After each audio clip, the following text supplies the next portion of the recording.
Hi everybody, this is Noelle from Petitti Garden Centers, and we're here at our Oakwood Village store, and we're going to show you some great late season blooming perennials. These are the ones that are going to take you through all of the rest of summer, I should say, into fall. So take a look, and this is real typical. You'll see this is SEDUM stone crop.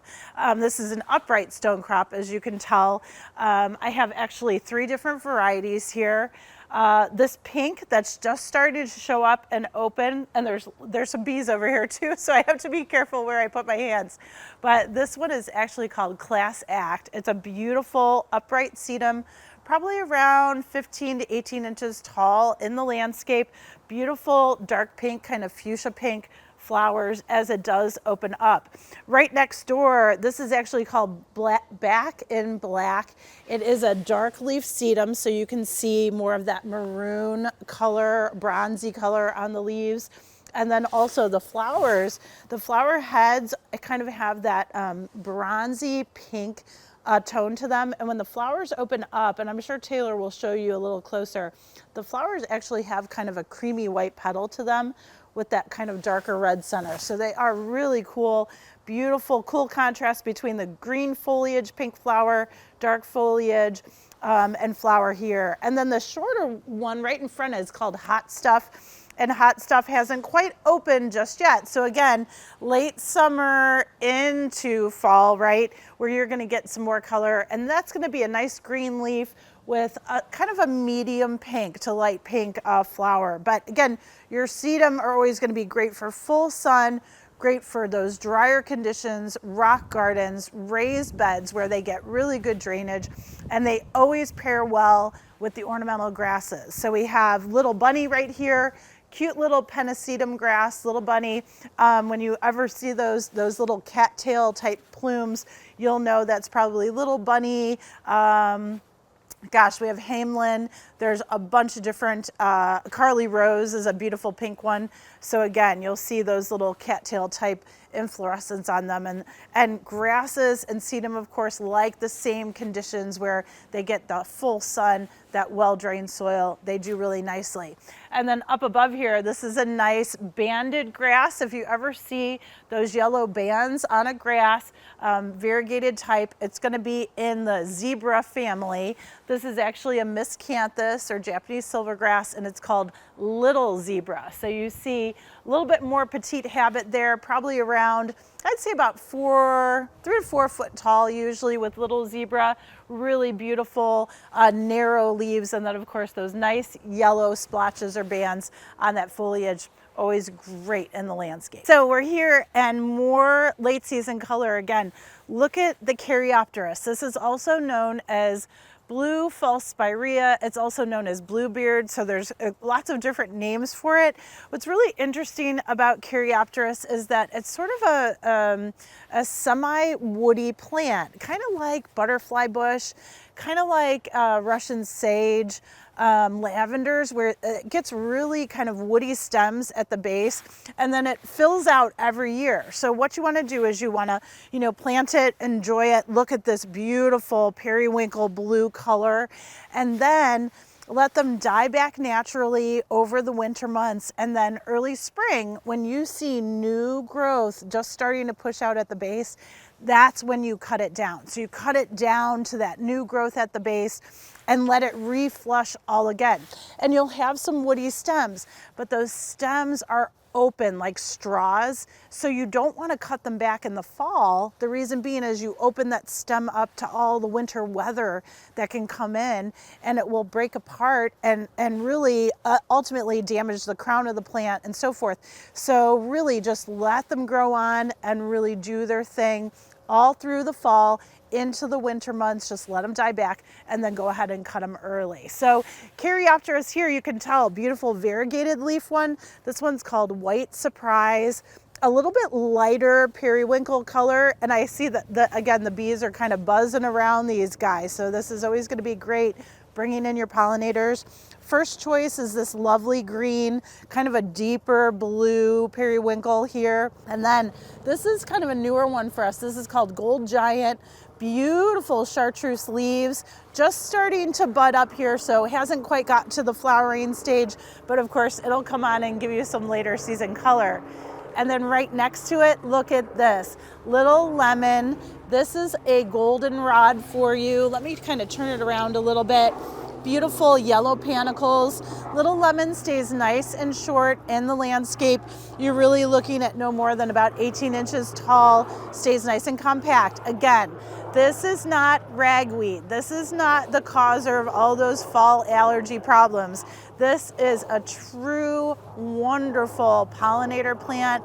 It is a great, great plant to grow in your garden. And again, get that late season color. New England asters. Look at these asters. These are your true hardy asters here. We have a couple series, but the one that I'm holding, this is called the Kickin' series, and it's a very compact aster, very, very mounded in habit, usually about the 2-foot mark in the garden. These guys, just like you would with your fall mums, when they start to come up in the spring, you actually want to kind of deadhead them or tip them into or before the 4th of July. Go ahead and cut off some of the top growth, and that'll keep them a little bit more compact and get them to really branch and flower a lot for you. So that's something to keep in mind when you're growing asters, or you can let them grow taller, that's fine too. And again, the Kickin' series is just more compact, it's shorter anyway, but they're beautiful colors. The blue here, or actually it's purple, sorry, purple, there's pink, and then there's also a carmine red, so a little bit like a fuchsia pink, if you will. And what's great about these is they're disease resistant. Asters can get a little bit of rust, a little bit of powdery mildew. These guys look really, really clean, and we've kind of had a rainy season, so that's awesome when you have rainier seasons, high humidity, all those types of things, and you don't see a spot on them. So thumbs up there.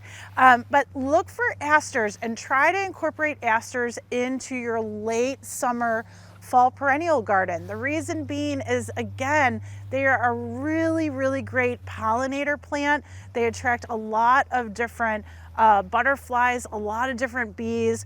They're in the daisy family, as you can tell, with those nice yellow centers, lots of pollen there. And so they're really an important plant to grow. And sometimes we forget about them because we just think, oh, we'll have a lot of color early season, where late season bloomers are just as important for the pollinator. So plant these along with some of the goldenrod, and that'll be an awesome companion plant with the asters. Another classic daisy are the black-eyed Susans. So this is Rudbeckia, and you definitely see them kind of mid to late summer, of course, and then they really can go gangbusters all through into the fall.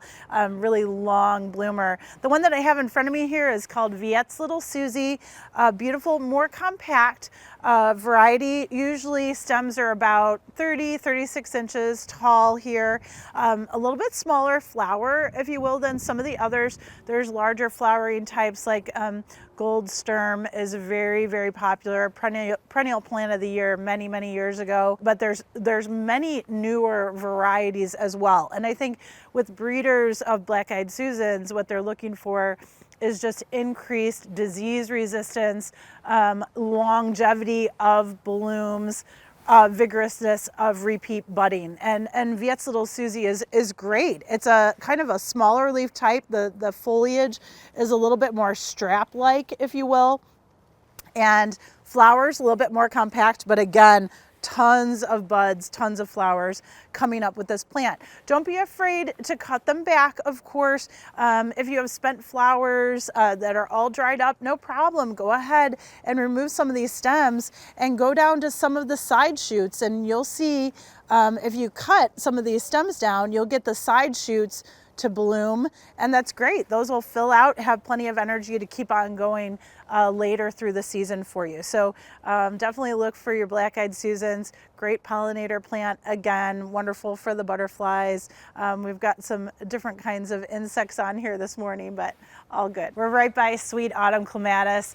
It is the best late season blooming clematis, very vigorous. So I have to tell you that this clematis will really grow up any type of support that you have there for them. So it could be a trellis, it could be an arbor, it could be a shrub. It will grow and vine and grow very, very tall actually, probably anywhere from 15, 20 feet.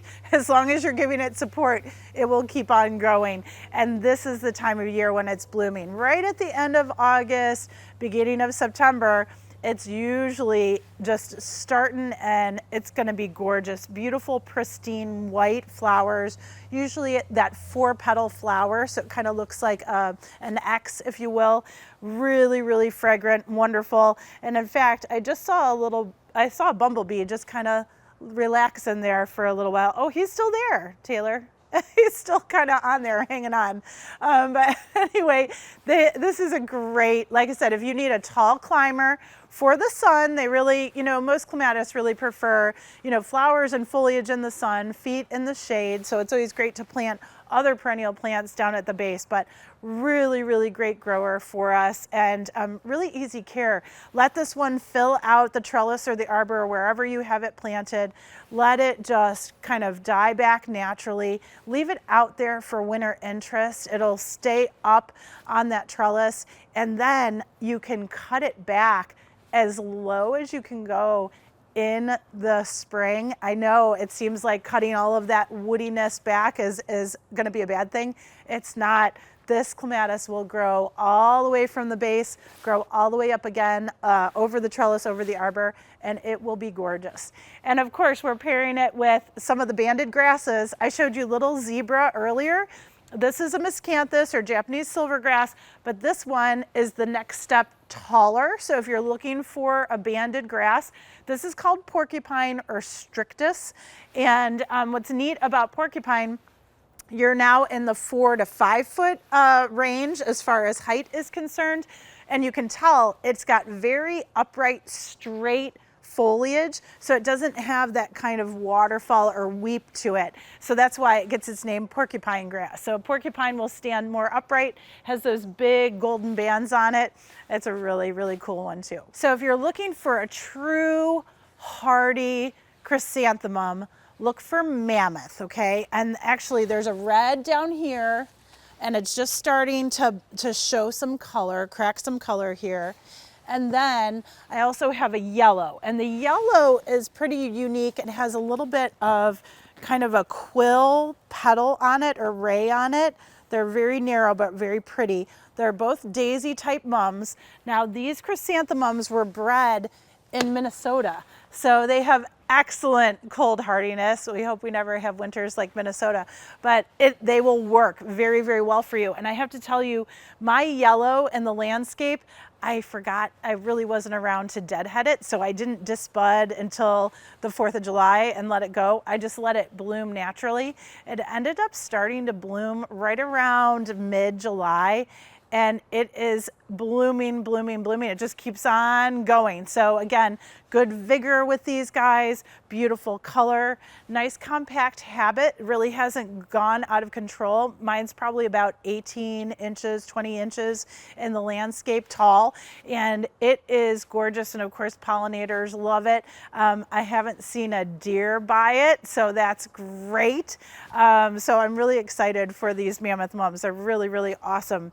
It is paired with some of the chocolate eupatorium, and this is the foliage stage. I think these guys got cut back and they're reflushing now, but you get that bronze purpley color with the foliage. Looks really nice with the mums, and you'll see later in the season it's going to have those white tufts of flowers. Again, great pollinator plant. I just always want to warn you, if you're growing chocolate, don't let it go to seed. You want to cut it back before it goes to seed because it does spread quite a bit from seed. So just be aware of that. And then this beautiful grass here, this is actually hot rod. It's kind of an immature one. It's looking like it's his first season in the pot here, but hot rod has that beautiful kind of burgundy foliage, and hot rod kind of starts out that way. It's sort of a mix of blue green and burgundy, And as you get growing through the late summer and into fall, it will get taller. Its actual panicles will come up above the grass. It's not a tall switchgrass variety, probably around the 3 to 4 foot mark. But again, if you're looking for something that has a little bit more color in that foliage, look for hot rod. That's a nice one. And I should mention switchgrass is a native grass.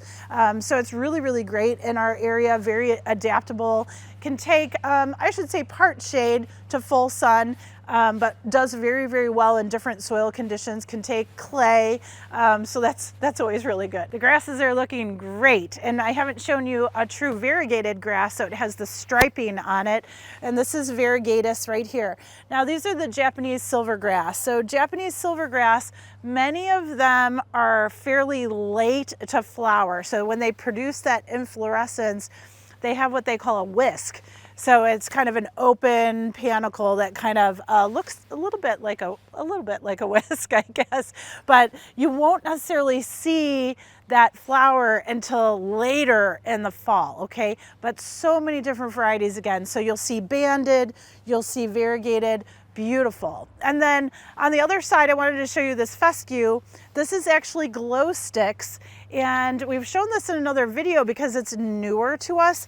And look at this. So if you look at the bottom, it is kind of a blue-green fescue, a little bit thicker, kind of tufted type grass, very, very short before blooming.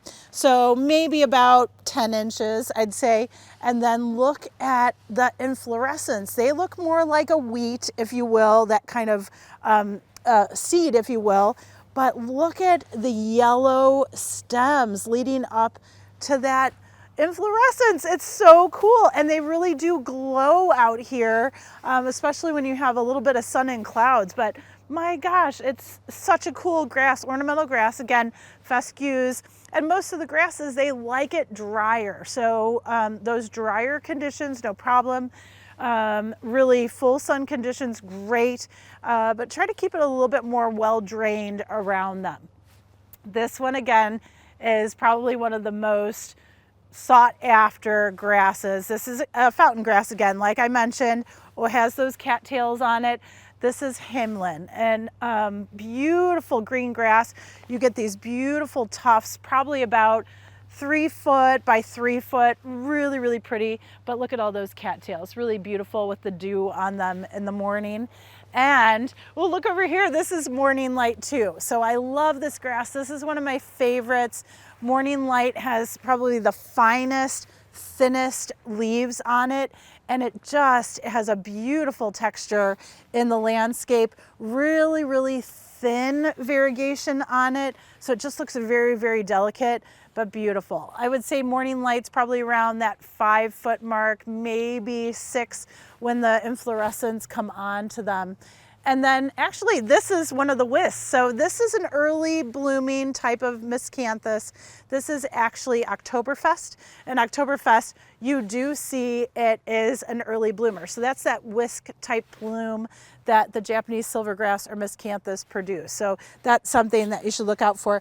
Oktoberfest does tend to have like a green foliage, bright green foliage, and then it'll start to change to kind of a peachy orange and then red. So they're probably one of the earlier ones to color up in the miscanthus family if you're looking for some different fall color there later on. This one actually is called heavy metal. This is a panicum or a switchgrass, as I mentioned earlier, same family as hot rod. You can see those panicles on the top of the switchgrass. Heavy metal is a blue-green. It does get a little bit of burgundy color to it as you move into the fall. Really just a fabulous plant. I did want to show you another native, and there's so many grasses out here, but this one, do you see all the seed heads right here? This is Sporobolus. It's also called prairie drop seed, and it's one of the shorter compact grasses out there, but you do see it out in meadow plantings, kind of prairie plantings. Beautiful native grass. This will actually turn a really pretty kind of golden yellow to peachy orange in the fall, but look at those seed heads, just really beautiful as it blows in the wind. Really great, easy to grow grass again, native plant, so you're always going to do well with that. Behind me, another panicum or switchgrass. This one's called Shenandoah, and you can see some of the burgundy tips are really starting to come out in Shenandoah. The seed heads will also color up here as well. So do look for your switchgrasses, your spirobolus, if you're trying to really put some more natives into the garden.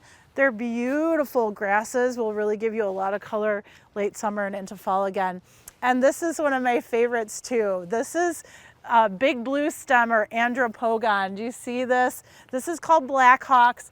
Blackhawks, the grass itself is only about 3 foot tall, but look at those inflorescence. And this is what we call a turkey foot inflorescence.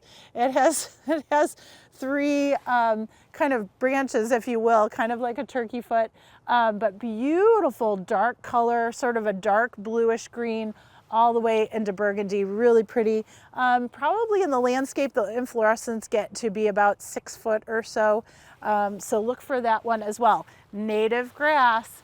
And then right behind here, this is more Oktoberfest, I think. Am I looking at the right one? Yep.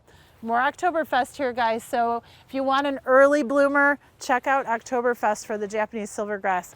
Really, really awesome. And so much to look forward to. And again, Gracilis, we've mentioned Gracilis many times before. It's probably one of your taller Japanese silvergrass, but that texture is just absolutely gorgeous in the landscape. So do look for these guys. They'll take you all the way through fall into winter, provide winter interest, and then in the early spring, like let's say mid to end of March, you get a nice day, go out there and cut them all the way down as low as you can go, and they'll just fill out and produce all over again. We're over by the liriope. I've heard it called liriope as well, or lily turf, so however you want to say it. But this is a cool plant. Kind of a, I don't know, in between a grass and an early blooming muscari, like a grape hyacinth. That's kind of like the cross that I see. They're always blooming later in the season. So usually midsummer, late summer into fall, that's when you're gonna see their best bloom time. They produce that type of muscari or grape hyacinth type flower. It is a little bit petite, no problem whatsoever, maybe 6 inches tall. Some of them are kind of a lavender color. Some of them are a little bit dark purple, like a grapey purple here, but all wonderful. And again, with lily turf, you get those grassy clumps, and these clumps, I'd say the leaves are no more than about 8 to 10 inches, really not tall. They sort of weep down in the landscape. They're semi-evergreen. You can grow them in the sun or the shade. So really a neat plant, very, very easy to grow. This one, this green here, this is big blue right here. And then right next door is this variegated color, and it is just called variegata, if you will, but beautiful white and sort of a yellow. When the leaves are immature, it has more of a yellow color, but as they fill out and mature, you get more of that white striping, that variegation there. So really a cool plant, easy to grow. Grow it underneath trees, broadleaf trees, as a nice little ground cover underneath. Awesome. I wanted to show you this kind of lesser known shade perennial that blooms later in the season. It's actually called Tricertus or toad lily, and I have a couple different varieties here, and Taylor's going to take close-up pictures of them, but they have a really unique orchid looking flower. It's small, don't get me wrong, but really, really beautiful. And if you're looking for a spot of color in the shade late season, this is going to be a great plant for you to grow. The 2 varieties that I have here, Gilt Edge, it does have an orchid purple flower, but it also has foliage with this nice yellow margin on the leaf. So it does kind of show up in the landscape, gives it a little bit of color before it starts blooming, and then it buds and opens up. There's also Dark Beauty, and Dark Beauty has spotted foliage. It's meant to be that way. That's kind of how they get their name, toad lily. lots of times the foliage is spotted with kind of a purpley brown spot to it.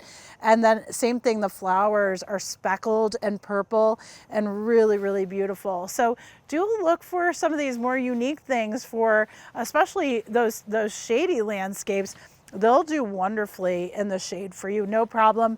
Mix them with some ferns, lady and red fern, some of the female ferns, gorgeous, and they'll do really well together. Standing by the chelone, and this is also known as turtle head. He just flew out, didn't he, Taylor? So Taylor and I have been watching the chelone, and there's a lot of bee activity over here, and they keep on just trying to squeeze their bodies inside. They rumble around in there, and then they come back out. Oh, he's doing it right now. And it's like a perennial snapdragon. So if you enjoy snapdragons, this would be a great option for you. They're excellent in that part shade condition. So that 4 to 6 hours of sun, that's where they like it best. And they're absolutely gorgeous. This is tiny Tortuga, the variety that I have in front of me. It is a great perennial plant, very reliable, very hardy, no problem whatsoever. And we commonly see the pink tends to be really a good vigorous plant out there. So look for tiny Tortuga as well. Now I wanted you to look over here. We do have coral bells. This is plum pudding. Of course, any of your coral bells are going to give you some good colorful foliage for that late summer, fall garden, especially. But in between them is a short, compact fall anemone. There's spring blooming anemones, of course. There's bulb types. There's some perennial types as well that are a little bit more upright. But this is the fall anemone, and this is one from Proven Winners. It's called Fall in Love Sweetly.